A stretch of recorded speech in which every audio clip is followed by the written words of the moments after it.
Hi there, I'm Tony Glynn and welcome to the PGG Wrighston Stud Tour. This week we're off to Puteputi Hereford Stud on the east coast of the North Island of New Zealand. We're off to catch up with Peter Smythe and his family. Let's go and meet the team.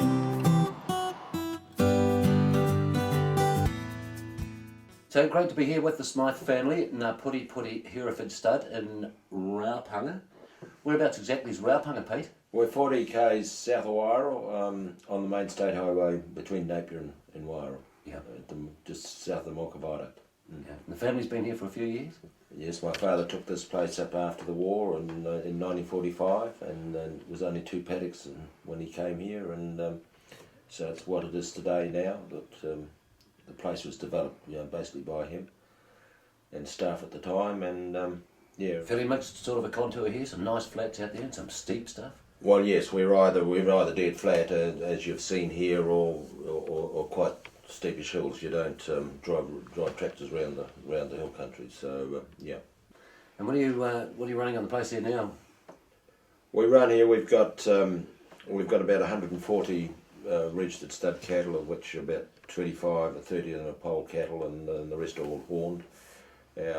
We established the stud in 1968 on female horned cattle from Bushy Downs, but the poles came much later, probably only 15 years ago. We finish all the steers from the commercial side of it, and the cull stud ones that are ringed, and then we've got 1,600 ewes here. We've sent down 200 odd ewes have gone down to Silverstream, down to Anna and Brent, 4 and 5 year old ewes. They're trying to build up Romneys now with the purchase of the new hill block on the Banks Peninsula. So it's very good to see the ewes going down there. Yeah. Now Anna, you've switched codes on your way down to Christchurch there. Yes, I have. Now the sterilised, but Hereford's still very close at heart. Yeah, and good to get back for a couple of days. It is actually, because I haven't been back for a year or so. So no, it's been nice. It's been a flying visit, but yeah, no, good to see all the cattle on the farm again, especially with the farm and the way it's looking at the moment. It looks really good. It is, isn't it? Nice and green. It is green. Never seen so much grass. We've got 2 studs here, a Romney stud and a Suffolk stud, and so that we sell the rams as well. So but otherwise everything else goes off to the works. Yeah. Silverfern Farms. Paul Tootle, we're here at Wairau. You're with Silverfern Farms, and you've been in the area for a while, Paul. Just over 25 years in Wairau. So Paul, Silverfern Farms have got a processing plant here now in Wairau. They have, yes, they purchased Frasertown Meats, and it's a mutton chain, and that kills 750 mutton a day, and there's 13 people basically work on the chain there. Yep. Keith Cooper wanted a presence on the east coast, so they purchased this plant, and hopefully we can kill our stock locally. So with Silverfern Farms, what are you sort of looking for in the sheep and cattle department, Paul? We're looking for a quality type lamb. It's sort of 17 to 19 kilo range, good carcass, P and Y grade lamb. Yep. Not too heavy. You don't want lot of heavyweight lambs. And Peter sort of fits the bill with those lambs. He weighed up some lambs the other day, went 18 and a half, sort of good lambs. We've got a Heraford Prime program now, and we're setting that up now. So you get in Peter's steers from his Hereford stud. Yeah. And they go to Pacific in Hastings. So he's got the type of stock that we need. Yeah. Yes, for our different programs. You guys have been breeding Hereford cattle for a long time now. What are the main attributes that you're really trying to breed for? Oh, that's very, very easy. Their temperament. I do a lot of I do the AI, and I do a lot of the cow mating. And if I didn't have quiet cows and calves, well, I would get nowhere. So very definitely the temperament of the breed. That's paramount. I will not tolerate anything that is anywhere near touchy. They're fairly quiet around here, aren't they? Yes. Peter likes all his females quiet. Yeah. Well, as you've seen on this place, the hill country is fairly steep, and so that's where our cows live, and so the cattle, as far as I'm concerned, must be able to walk. So they must be good on their legs, and they must have good feet, and must be good in the shoulder. If you don't have a good shoulder on an animal, then it can't walk, in my opinion, and neck extension and all that sort of thing. But we also want, we want them to have meat on them, so they've got to have capacity to have muscle and that's the thing. They must have milking ability. Must be calving ease. We have no calving problems here, and I like cattle that'll last. We did an exercise here about 6 years ago. We went around a few clients in one day, and I think we had the potential to see 21 bulls that day, and one of them was actually a bull that we arrived at this property, and this guy said he was sitting inside the gate. He was a very quiet bull, and we want to know who he was. Oh, he's not George. We never got him from us, and we had Anna with us. And this bull sat there, and she went and put a hand on him. He didn't get up, and she walked around and then felt his ear and got to rub the tattoo, and she said he's Quill, and it was a bull that they'd brought from us 13 years previously. He was 15, sitting there, and so we've got longevity in our bulls. They last, and as I said, we've got a lot of clients, but they don't all come back every year to buy a bull, unfortunately. Jefferson Power Drill up here in Poverty Bay. You're managing a place. Whereabouts are you, Jefferson? I manage Shannon Station, which is the top of the Ohooka Valley, Yep. and it runs into the Rukaturi River catchment, and the easiest way to describe that would be Lake Waikaremoana. Oh yeah, yeah. And what are you running up there, Jefferson? We winter 700 breeding cows and 5,600 Romney ewes. Yeah, so she's a big unit. Oh, she's not too bad, yeah. Yeah. Steep? A bit of both, yep. We're the highest homestead in Hawke's Bay. Homestead just under 2,000 feet. Spent a fair bit of time in the South Island? Yes, 6 years running around the high country down there. Head stockman at Molesworth for some time, and a few autumns at the Muller Station and Amarama and that, yeah. No stranger to the high country. And you're a Hereford man? Yes, I like especially my horned Herefords. I like them over my Angus cows, yep. Yeah, yeah. So you got a few of the black whiteheads there? Yep, I find that's it's a cross that you can get a bit of hybrid vigour, and it still have the same type of animal, if you can follow me. Yeah, yeah. And you've been getting the Puteputi bulls for a while? Yes, just the horned Hereford's so hard to find around the district, and Pete's local, so like to keep things local if we can, and if the animals are up to scratch, yeah. Yeah. And apart from that, what do you like about the Puteputi Herefords? Well, they seem to go on. There's a lot of this Gisborne Hill country. There's a lot of breakdown in bulls. Yet Pete's bulls last, so hence we don't have to buy too many of them. But yeah, yeah. It's probably bad for Pete, but it's good for us. Yeah. PGG Wrighston Livestock. Expertise, integrity and advice you can depend on. We're New Zealand's largest, most respected and most innovative livestock team working for you. For dependable advice and the best results around your livestock requirements, talk to us today. PGG Wrighston Livestock, helping grow the country. The current president of the New Zealand Hereford Association. What other roles do you have there at the moment, Pete, or have had in the past? Well, within the Hereford fraternity, I'm also on the board of Heraford Prime. I see you out on the farm there wearing the Hereford Prime hat with pride. How are things going with Hereford Prime? Well, Hereford Prime is going very well. It's a wonderful product, as you know. I hope you've tried it somewhere along the line. And we've got Taylor Preston in Wellington killing for us now, and they're killing quite large numbers. And supplying a lot of the product goes up to McGill's in Temperament, and it's cut to go into the Hamilton or that northern region market.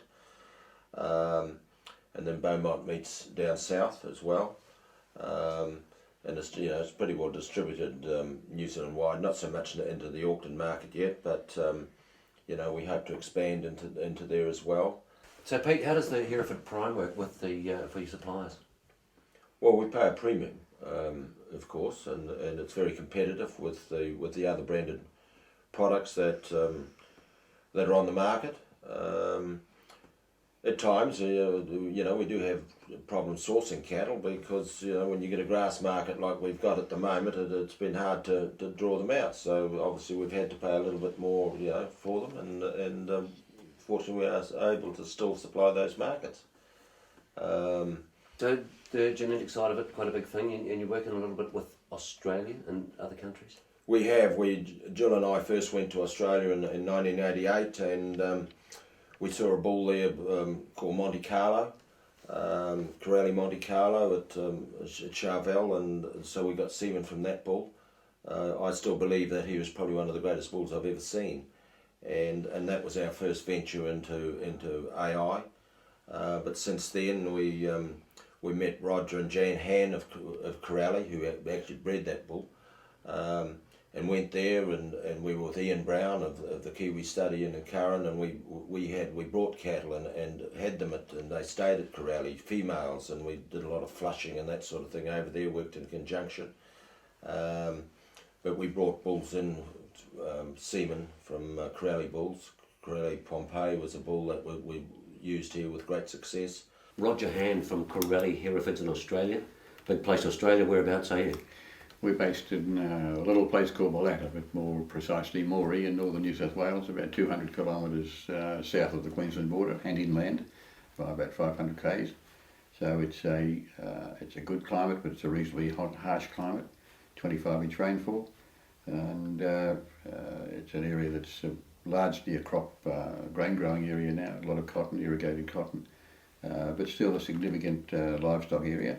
Yeah. Where beef cattle are largely still of a mixture of British breed and European mixture. We tend to place a higher emphasis these days on carcass values and those things. So as in all other breeds of cattle, the Hereford breed has had to focus very much on those attributes. So. And you've done a lot of judging throughout, not just Australia? The beef cattle industry, and particularly the Hereford industry, has been very kind to me. Yeah, I've had the great fortune to judge cattle in a number of countries throughout the world, and it's always been a great privilege and a wonderful opportunity not only to judge the cattle but to mingle and meet with the people and compare notes and really learn. We learn everywhere we go. We try to learn, and it's the global genetic business now has become, or at least the genetic business has become very global, and the good genetics in whether they be in North America or New Zealand or Australia, we view New Zealand genetics very kindly. In fact, largely because the climate here puts a lot of pressure on the cattle and the livestock, so they have to be efficient. They have to be really efficient. In fact, so. We want those efficiencies in our herd, and our Puteputi Herefords that we like, I guess, cattle that really do. Their fertility is excellent. They have terrific doability. They're very sound, and largely as a result of the way they're run and managed, they have to be able to run and operate under very commercially orientated conditions. Yeah. And that reflects in the way that those cattle do perform elsewhere. Yeah. Now the showing has been a big part of everybody's lives. You've been quite involved there too, Anna? Yeah, I think I saw a photo before, and I was leading a yearling heifer, and I must have, about 10 or 11 or something. So. Still hooked on it. Oh yeah, I went down to Christchurch and then met Brent and got hooked back into the showing again with the Chevrolets. Yeah, I really enjoy it. So we've just had Wanaka show down in South here. You had a crack there, Anna? Yeah, we've been going to Wanaka Road show for the last 3 years and went down there this year, and of course the Herefords down there now, so I shot my Hereford heifer along, and she won the champion Hereford, and well, the Fishers hadn't won the champion Hereford before, so it was new to them. Being a proud dad there, Pete. Oh, I am, yeah. So the showing with you guys goes back a long way. Yeah, well, we started showing in 1973. Hawke's Bay Royal 73 was the first show that we ventured into, and so then we continued on with 30 years. We had 30 years continuous. We never missed a show into Hawke's Bay, and the same into Gisborne. And perhaps the most important thing about the showing was our girls. Yeah, I was going to say three little helpers. Yeah, we've got 3 daughters, of which Anna is the middle, and Stephanie certainly started off showing. They started what they called these herdsperson competitions, and it just became such a wonderful thing for these girls to do. They got into it big time. They thoroughly enjoyed it because they were part of our showing team. They didn't do it as a spectacle. They did it because they were part of our team. Steph might have been 13, I was 11, and Fee was 9, and like Mum and Dad weren't even there. We're just going to break his calves in on our own, and that was just the way we rolled. Pretty hard doors. They were. I just used to turn up at showtime and with 3 daughters, some cattle, and a load of baking. And you're into it. And you're into it. And they used to get pretty annoyed with me at times because I'd take sheep. I would take sheep as well to Hawke's Bay and Gisborne and into Wairau, and when they wanted Pete to do something, well, Pete was always with the sheep. Any bulls that sort of spring to mind from those days? A favourite? Was Plonk, who we won the Supreme Champion at Expo in 1996 with him, and then went to reserve Champ of Champs that year. So he was he was our standout bull. Very big thrill. It was. Yeah. But there was that good bull, old, what do you call him, Jack, the one that used to win the meat and wool. Yeah, well, the bull we won the 4 meet and wool cups way back, and he was a bull that we actually started showing with right at the beginning. Putty Jack, we called him. Yeah.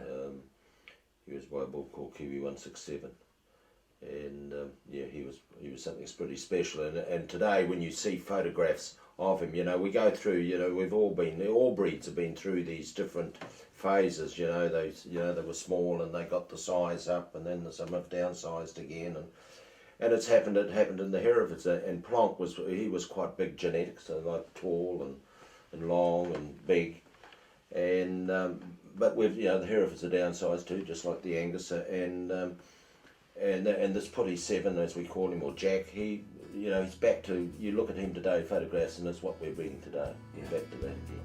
Gone full circle. It's gone full circle. PGG Wrighston Livestock. Expertise, integrity and advice you can depend on.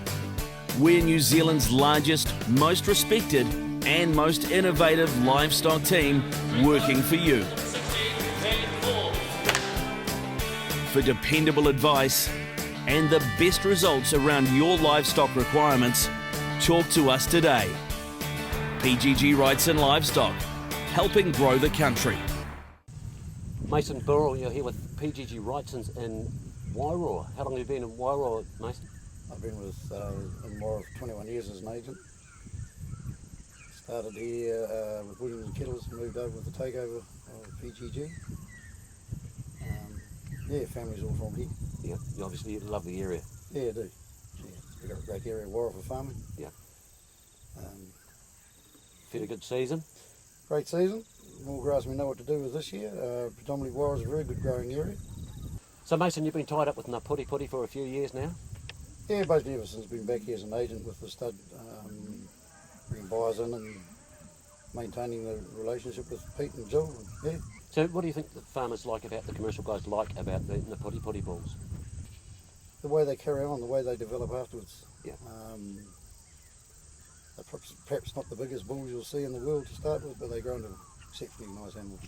Yeah. They develop out, they continue to develop, whereas some other bulls are a bit softer when they get them and they don't. Yeah. To the same extent. People come along, they'll be tempted to try one of Pete and Jill's bulls, see how they go. Yeah. They never sort of regret it. No, well they've been breeding them for a few years and they have it down to a fine. They have age-old bloodlines in through the stud. You wouldn't be able to say that they couldn't handle this bloody steep stuff. She's steep up here, isn't it? Oh well, there's steeper parts of it. Yeah, they like it here. Yes. Yeah. They do move. They do move. Yeah. And the sheep too, you're tied up there with the Romneys? Yes, not so rare. And the So many southern. guys from here move out of the area to buy the rams. They don't buy them locally. Why? Don't know. Yeah. Tradition? Tradition, but I think yes. Yeah. They like a bit of a trip away. Yeah. Yeah. It seems to be you've got to travel 1,000 kilometres to get decent genetics, and they could be on your back door too. Yeah, exactly. And I think we're probably our own worst enemies at times. We don't. Our bulls may not be the heaviest that you'll see in a show in a sale ring in a season, and I like to see the bulls when a client buys a bull and he takes him home, that bull continues to grow on, and I think that is one of our big things. he might buy a bull from somewhere else, and that bull is bigger. But by the time they're a 3 or 4 year old, they're the same size, and that's where we get our longevity from. Those bulls are given a chance to grow on naturally. They're not force fed. I think Peter's really covered what we are trying to do. Yeah. It has to be a mobile, correct bull with ability to flesh out, has to be able to survive on the hills, has to have the right temperament, and of course the other biggie is fertility. Yeah. That a cow has to rear a calf every year. Rowan Patterson, whereabouts are you based, Rowan? We're about 15 k's north of Wairoa, about 30 or 40 k's from here, where we are today at Puteputi.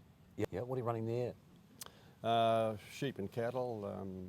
We run Coopworth sheep and also a three-way cross with our cattle, Angus, Hereford, Shorthorn cattle. Oh yeah, into the Breeding Shorthorns. herd. Yes, yes. Yeah. So you've been sourcing your Hereford bulls from Puteputi for a few years, Rowan? Yeah, actually 18 years. Yeah, we have now, yeah. That's a long stint. Yes, yeah, but we find them good, consistent sort of cattle. They're very sound cattle. Yeah. Good temperament, and they do grow on, which is an important thing. Yeah. So how does it work with the three-way cross with your Angus, Hereford and Shorthorn? Yeah, very good. Well, the Hereford, tends to give you good, strong bone cattle, and the mix of the British breeds seems to stand up very well to the climate we have here in Wairoa. Yeah, and on the sheep side of things, what do you Yes. what do you got there? Yeah, we run a Coopworth flock, and actually buy Suffolk rams from Puteputi here to put over them. Yeah. And as a fat lamb sire. So. Yeah, and you've been getting the rams here for quite a while too? Or? Yeah, 10 years actually. I was just looking back on the records the other day, but they do very well too. Very good doing sort of sheep, and get excellent lambs out of them. We can get them up to say 20 k's at early December. The lambs at our first draft, so they're a good type of sheep. I've known Pete since we were young guys around the town here, and used to get around a bit together. But no, they're very genuine, honest people, and their stock, what you see is what you get, and they're prepared to back their stock too, which is important. Yeah. But as I say, we've had a great run with them. They're the sort of stock that are very sound, and we've had bulls that'll last up until 8 years without any trouble at all. So. Yeah, and they're good to buy locally too. Well, that's right. Yeah, similar sort of country, so that's a big help. Yeah. How do you see the future going forward for the Herefords in New Zealand? Oh, I think it's a very bright future for Herefords. So they're a great crossing breed, and also as a purebred, and we've still got a lot of purebred Hereford cattle down in the South Island. There's still a few here in the North Island, and of course they're a great crossing animal with the Angus and other breeds, and of course it's the predominant beef breed in the dairy industry, and especially with the expansion of the dairy industry in New Zealand and down south and the South Island, Hereford breeders now, a lot of their bull sales are now going into the dairy industry. It's something that's only happened probably in the last 4 or 5 years, and no, it's quite exciting times for Herefords. Yeah. So where to from here? What's next? Oh, we're getting a bit long in the tooth to try anything new. Probably, Peter. I don't know. I guess retirement is the thing. We have 3 daughters. None of them wish to return home and farm here. Yeah. So Peter and I have to think about our future and when we leave here. It's made it an awful lot easier with Anna starting now to take some of the Hereford cows down to Silverstream.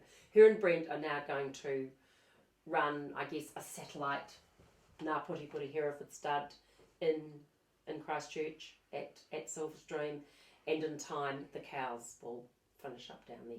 So that makes our decision about our future just a little bit easier, doesn't it? Well, it does. It means that until Anna met Brent, what was going to happen to the stud, when I'm not quite ready to retire yet, but, it's to go through a dispersal and all that sort of thing, and you see your lifetime's work going out the gate, as it were, and you leave too, but we're really chuffed that those cattle are going to go down there to Canterbury.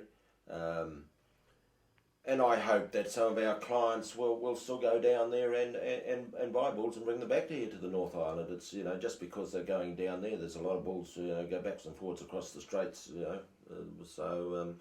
I just hope that, you know, some of the clients will go down there and continue to buy the bulls, and I know that they will be well looked after at Silverstream.